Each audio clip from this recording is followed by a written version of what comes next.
Buenas noches, días o tardes. Bienvenidos nuevamente a Filosofía para Tareas. En esta ocasión hablaremos sobre Foucault, el a priori histórico y el historicismo. Eh, Normalmente, pues, no he hablado mucho de Foucault, a no ser que se trate de las palabras y las cosas.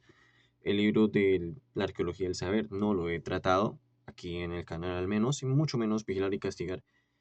Y los últimos libros que hizo, como por ejemplo los tres tomos, creo, de la historia de la sexualidad. Nunca he trabajado a Foucault aquí, de hecho no suelo trabajar mucho a Foucault en general, pero hay un tema que sí he abordado bastante en los videos, que pues algunos siempre se preguntan con respecto a las primeras obras de índole estructuralista de Michel Foucault, que es lo de la episteme y lo de otras cuestiones como lo del archivo, orientado a la arqueología del saber, ¿no? En primer lugar, pues para entender a Foucault hay que tener pues unos cuantos referentes claros que pues son parte de su obra. En primer lugar, en Nietzsche hay un texto, lo puedo sacar de aquí, no sé si me vaya a matar la verdad, pero pues puedo tratar de sacarlo. Esto me va a caer encima, te juro que esto me va a caer encima y esto va a caer todo grabado. Debe haber planeado mejor esto antes de comenzar a grabar esto. Muy bien, este es un libro de Foucault llamado Microfísica del Poder. Si no estoy mal, creo que otras editoriales han hecho revisiones. Esta fue pues la primera editorial que pues tradujo este libro. Y en este podemos encontrar un trabajo que se llama eh, Nietzsche, la genealogía y la historia. Vale, aquí está. Este texto básicamente Foucault nos demuestra por qué se basa en la genealogía de Nietzsche para poder eh, construir, ¿no? su método, ¿no? Lo que vendría siendo la arqueología. Y aquí, en la arqueología del saber, pues se refiere a cada época con un a priori histórico. El a priori son juicios que vienen más que todo, los conocen por Kant, ¿vale?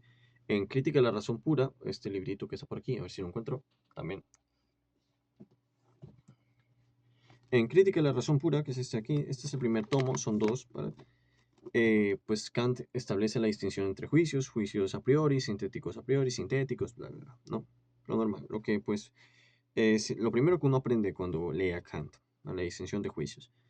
En teoría, los juicios a priori son juicios que no necesitan de la experiencia para ser válidos, ¿vale? Juicios que todo su contenido ya viene en su propio concepto, ¿vale?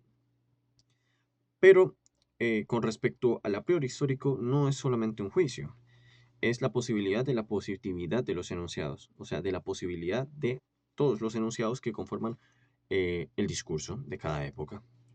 Y el a priori histórico se relaciona con la episteme porque no es uniforme, es decir, no es igual, es diferente, varía, tiene continuidades, discontinuidades, puede cambiar de una época a otra, como realmente lo ha hecho, y la positividad de los enunciados, la posibilidad de estos y cómo se formulan y qué sentido tienen cambian con respecto al tiempo. La episteme, que es lo que Foucault llama pues este campo epistemológico que rige cada época, pues básicamente rige todo producto y forma de conocimiento de cada tiempo determinado, ¿no? Por ejemplo, ya había explicado que Foucault lo explica aquí con un cuento de Borges, ¿no? De una clasificación, una enciclopedia china, que no tiene sentido para nosotros, pero en teoría muchas cosas del pasado que hoy en día no tendrían sentido, en su propio pasado tuvieron sentido, ¿no? Porque pertenecían a una representación diferente de esa época. Entonces, lo que nos explica aquí Foucault es que el a priori histórico, pese a que se relaciona con las experiencias, está previa a ellas, ¿vale? Rige, ¿no? Cómo se formulan los enunciados, cómo son posibles.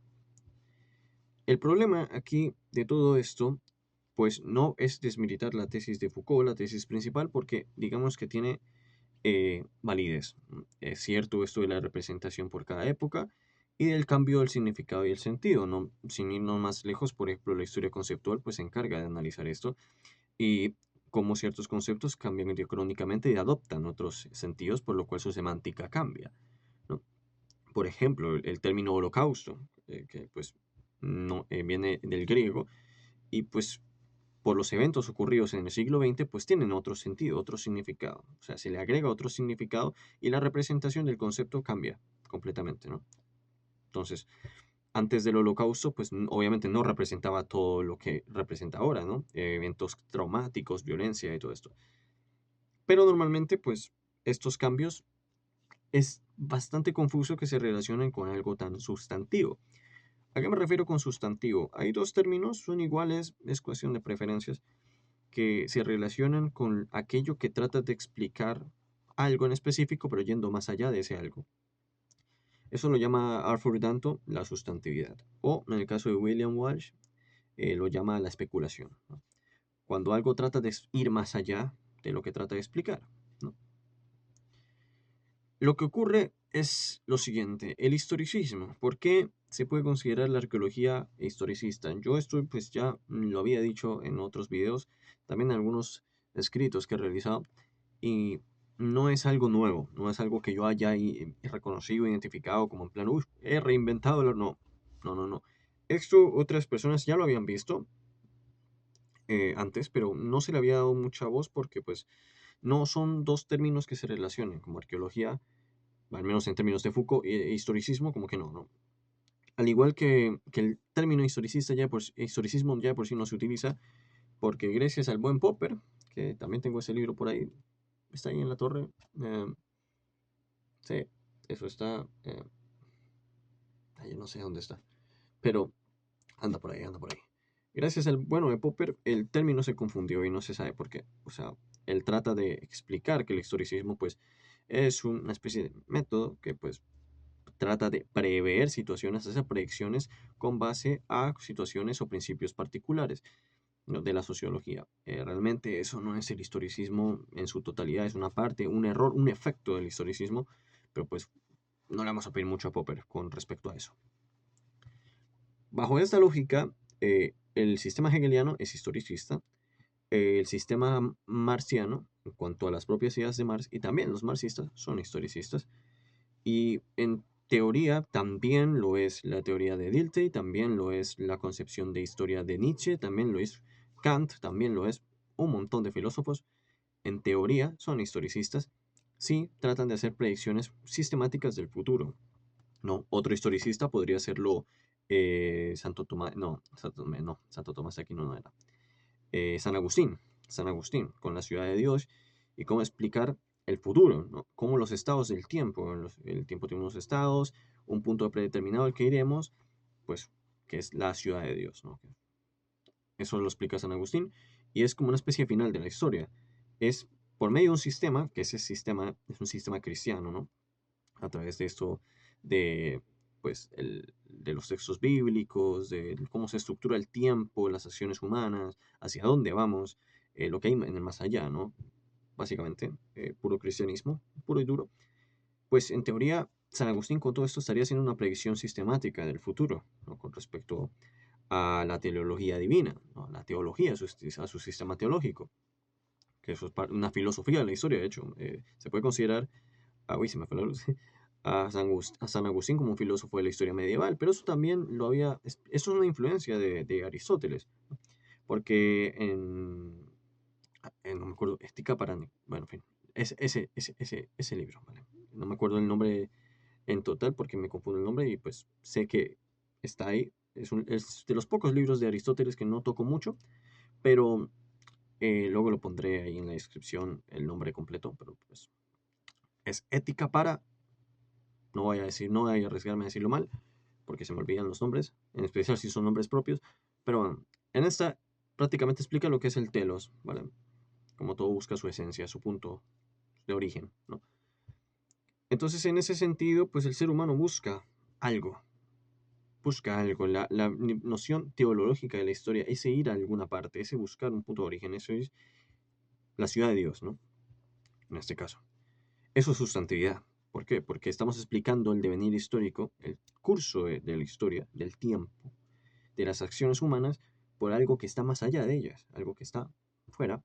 El sistema hegeliano es básicamente lo mismo, prácticamente, eh, porque el absoluto es algo que va más allá de nuestro entendimiento, en teoría, ¿no?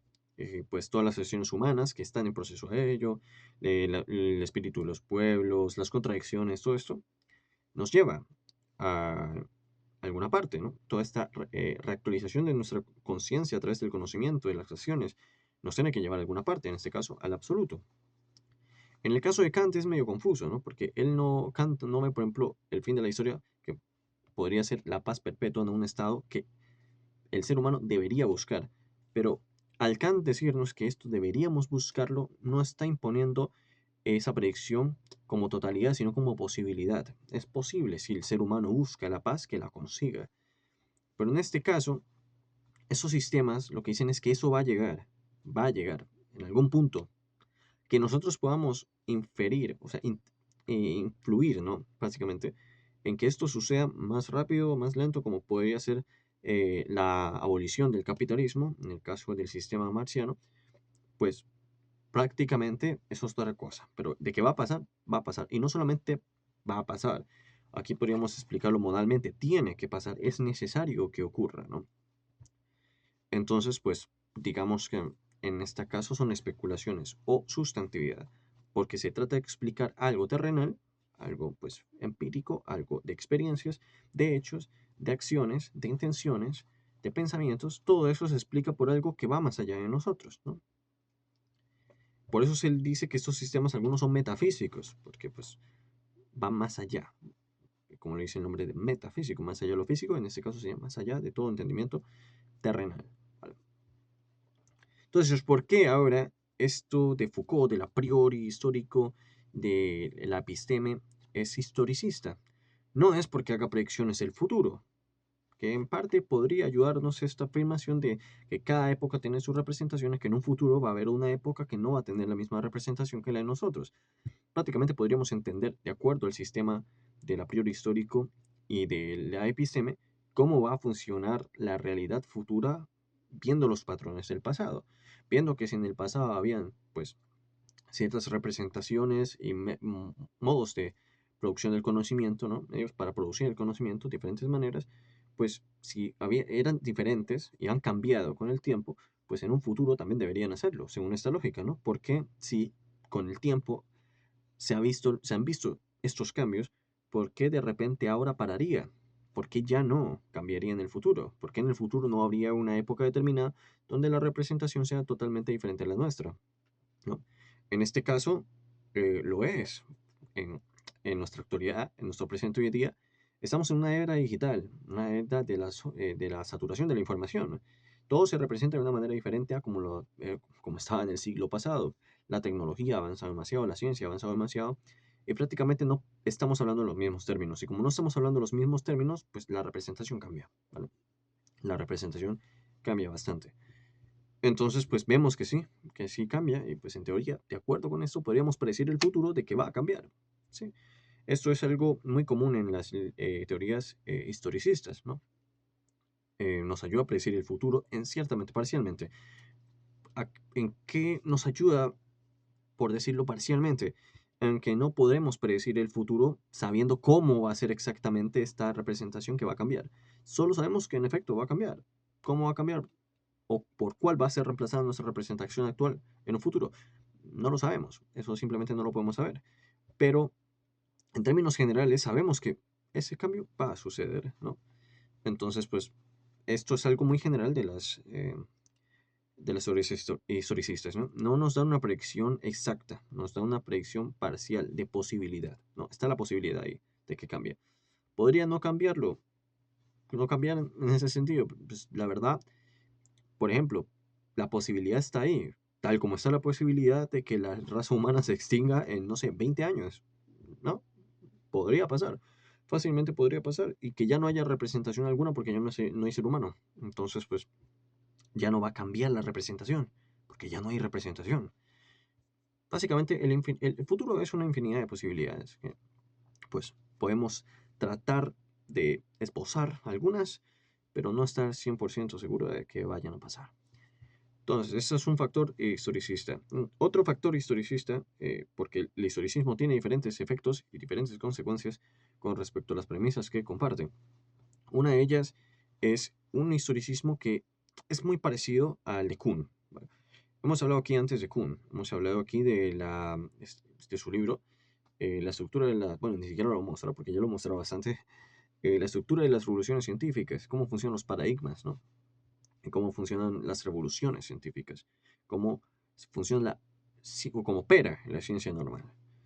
Em, en ese sentido, pues la episteme es parecida. De hecho, Ciro Cardoso, un historiador brasileño, en su libro Introducción al trabajo de la investigación histórica, dice prácticamente explícitamente que la teoría de Foucault de la episteme es prácticamente un historicismo del tipo de Kuhn, solamente que el de Kuhn sí explica cómo cambian la ciencia por medio de las revoluciones.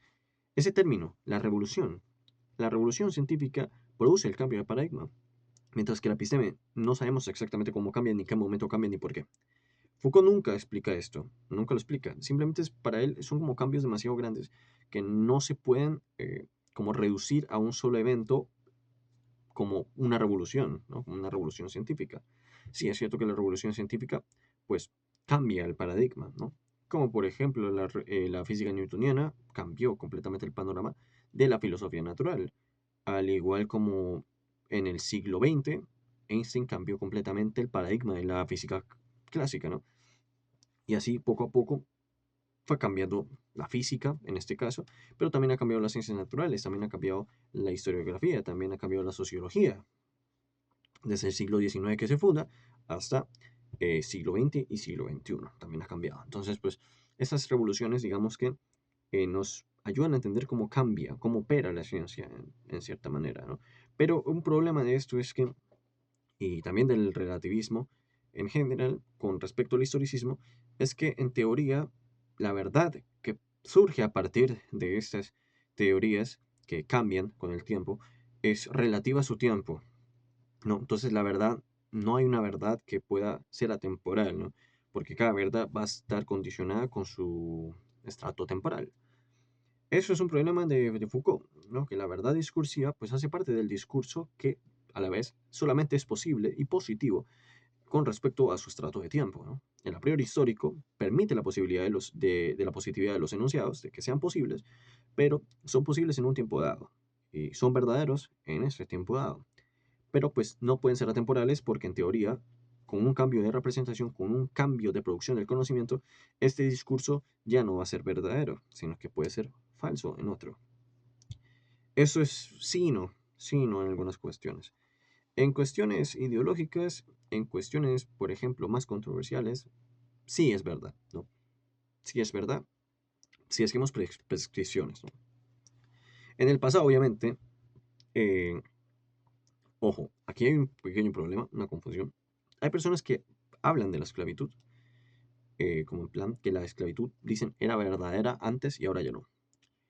La esclavitud por sí misma no tiene un valor de verdad, ¿vale? No, no tiene una verdad. Si hay un juicio con respecto a ella, sí hay un valor de verdad, pero ella no, la esclavitud no es verdadera. Al decir la esclavitud es verdadera, ¿no? Que la esclavitud ocurrió es verdad, ¿vale? Ahí, ¿por qué? Porque se le está dando un valor, una condicionante de verdad, con respecto a una correspondencia entre el enunciado y el hecho, la realidad que alberga esos hechos. Entonces, por ejemplo, decir la esclavitud es verdadera, pues en la palabra esclavitud y en esta afirmación no hay un valor predeterminado de verdad. Esto es prácticamente lo que nos dice Alfred Tarski, ¿no? Entonces, primero, esto es un argumento falaz que normalmente he visto en algunas partes. La esclavitud o el holocausto no son verdaderos. Si nosotros hacemos un juicio más complejo, como ocurrió, tuvo lugar, eso ya es verdadero, ¿vale? Esos términos no tienen un valor de verdad por sí mismos, a no ser que se eh, construyan una proposición en un juicio completo. Entonces, bueno, digamos que decir que la esclavitud ocurrió, sí ocurrió, es verdadero. La esclavitud estaba bien vista antes, es cierto, es cierto. En su tiempo estaba bien visto. ¿Significa que para nosotros esté bien visto? No, no, básicamente no. ¿Y por qué? Porque es una cuestión ética, ¿vale? Es como, por ejemplo, un problema de Kant, de la filosofía kantiana, es que, pues, muchos dicen que mentir es malo. Sí y no, sí y no, tiene sus momentos. Por ejemplo, el caso típico, ¿no? Que se hace con respecto a este problema es si estás tú, hipotéticamente, eres un alemán, tienes un judío eh, que lo están persiguiendo, ¿no? Está en tu sótano. Y llega la Gestapo, abre tu puerta y te pregunta, hey, ¿tienes un judío en tu casa? Si, en teoría, con respecto a esto, decir la verdad es correcto, yo debería decir, sí, está en mi sótano. Y se lo llevan. Y obviamente lo matan. Pero si yo miento, le estoy salvando la vida. Al mentir, ¿qué estoy haciendo? ¿Un acto bueno o un acto malo? Estoy haciendo un acto bueno. ¿Por qué? Porque le estoy salvando la vida a una persona que va a ser asesinada cruelmente. Injustificadamente también, además. Pero he mentido. El hecho de que yo haya mentido me hace una persona mala. No necesariamente. Porque no estoy mintiendo para hacerle daño a alguien. O para afectar la integridad de alguien. Estoy mintiendo para poder hacer todo lo contrario. Entonces, en este caso, no decir la verdad no siempre es bueno y mentir tampoco es siempre malo. Perdón, es que me dio una pequeña aquí. Entonces, pues no.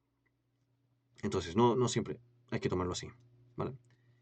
Entonces, sí, que haya estado bien aceptado antes es verdad, pero ahora no está bien aceptado, obviamente, como tampoco el racismo lo está, como tampoco la homofobia lo está, como otros principios que antes pues eran normales, ahora no. ¿Por qué? Porque es éticamente, o sea, por ética, ¿no? Pueden decir por moral, pero en teoría eso es poco ético. ¿Por qué? Porque la ética, en teoría, debería ser universal, en teoría, digámoslo así, y es respetar la integridad del otro en uno de los muchos principios éticos, ¿no? Y con la esclavitud no solamente no se le está respetando la integridad, se la está negando, ¿vale? Entonces, claro, eso no es ético, pero estamos hablando de una época en la que pues, hablar de ética, pues vaya a saber usted, ¿no? Era pura moral. Y sí, actualmente pues, nosotros podemos hacer esas prescripciones de que estaba mal, desde nuestro punto de vista actual, de nuestros valores. Pero obviamente en esa época era algo completamente normal, ¿vale? Por eso nosotros, al momento de hacer una de narración o un trabajo, pues no podemos emitir juicios de valor de ese tipo porque estamos confundiendo lo que está en su tiempo dado con nuestra configuración mental del presente, de nuestros valores. Entonces, pues digamos que es un tema complejo, pero sí, en parte sí. Entonces, claro, aquí tenemos un pequeño problema, ¿no? No podemos aceptar que esté bien, ¿no? Esté bien, aunque en su momento, para la gente de su época estuvo bien. No podemos aceptar eso, ¿vale? Porque hay principios que en teoría deberían trascender el tiempo, como la ética, como por ejemplo, leyes, ¿no? O sea, por ejemplo, digamos, eh, las leyes que hoy en día rigen la naturaleza, que antes no se habían concebido, no significa que no hayan operado en ellas, o sea, en la realidad misma, ¿vale? Los cuerpos caen, siempre han caído, siempre. Que a lo largo de millones de años, pues curiosamente, esa aceleración de los cuerpos al caer ha cambiado, sí, ha cambiado porque ha cambiado. No significa que el hecho general de que los cuerpos caen sea falso y que tenga una explicación por intermedio de una ley, o sea, una explicación legal que puede cubrir eso. Eso es una verdad temporal, ¿no? También es una verdad temporal decir que en todos esos tiempos dados, pues el ser humano pues tiene su respectivo funcionamiento, ¿no? Está vivo también, es una verdad temporal. Que ha vivido, ha muerto, son verdades atemporales. Hay diferentes verdades que podemos ir enlistando y que no dependen puramente de la época, ¿no? Como si fuese un constructo de esa época que ya no es real y que solamente reside verdaderamente en su tiempo, pero ya no más, ¿no? Hay verdades atemporales, son muy pocas y que podemos tratar de esbozar, pero pues no hay que ceder al relativismo puro de, pues esto que estoy diciendo ahora es cierto y en el futuro puede que no lo sea.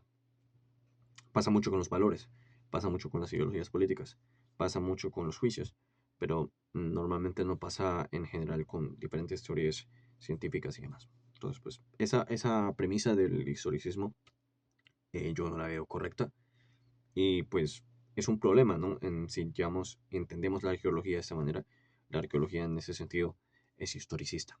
Es historicista porque prácticamente reduce el valor de verdad de un conocimiento, de un producto de un conocimiento, de ideas, etcétera, a un momento dado. Y pues no puede trascender el tiempo esa verdad. Y eso no lo podemos permitir de una manera tan arbitraria.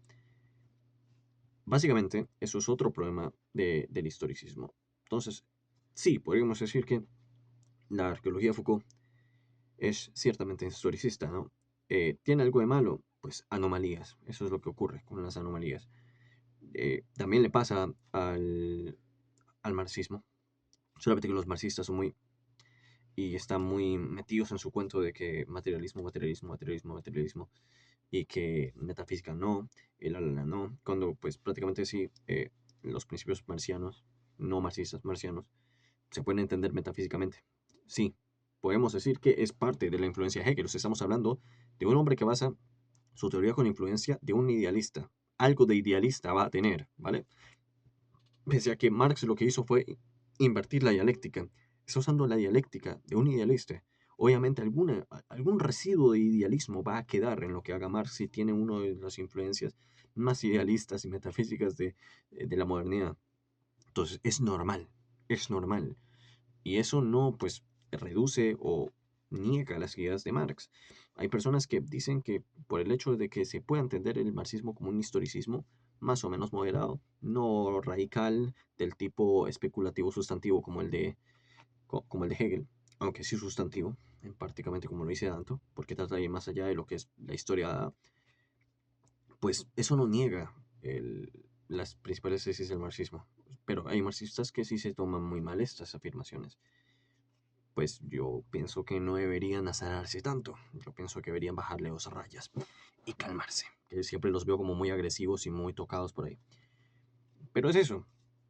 La sustantividad es aquello que en teoría trata de explicar las experiencias, los hechos, las intenciones, los pensamientos, todo por algo que va más allá de ellos. Entonces, sea Dios, sea el absoluto, sea las leyes del desarrollo histórico, sea el espíritu, incluso sea la episteme, ¿vale? Que es algo que va más allá, ¿no? Algo que va más allá. Entonces, uy, un gato creo que casi se mató, yo creo que se mató a lo mejor. Pero bueno, el a priori histórico también precede las experiencias. Entonces estamos hablando de que sí, la arqueología de Foucault cumple con ser denominado historicista. Y hay que tenerlo claro en este sentido. Entonces hemos visto que sí, que la arqueología se puede entender de esta manera, que no está del todo mal, pero sí hay que matizar en ciertos puntos. También que la tesis principal de Foucault es válida siempre y cuando le quitemos esos fragmentos de especulación o sustantividad que la rodean. O sea, el hombre dice algo que es cierto y pocos podemos diferir en eso, que es lo de la diferencia de sentidos, la diferencia de representaciones, que la representación en este caso no es unidimensional y no lo es, pero pues es cierto, solamente que las explicaciones o lo que está alrededor de esta tesis pues prácticamente son premisas que podemos descartar. Digamos, por ejemplo, tomemos como en términos de Lácatos, ¿no? Digamos que esta afirmación es la tesis central y todo esto que hemos tratado de quitarle es parte del cinturón protector. Por el hecho de que descartemos todo esto, no significa que le quitemos validez a la tesis que está aquí dentro. Esta tesis es válida, ¿vale? Pero lo que está alrededor puede no serlo, o serlo también.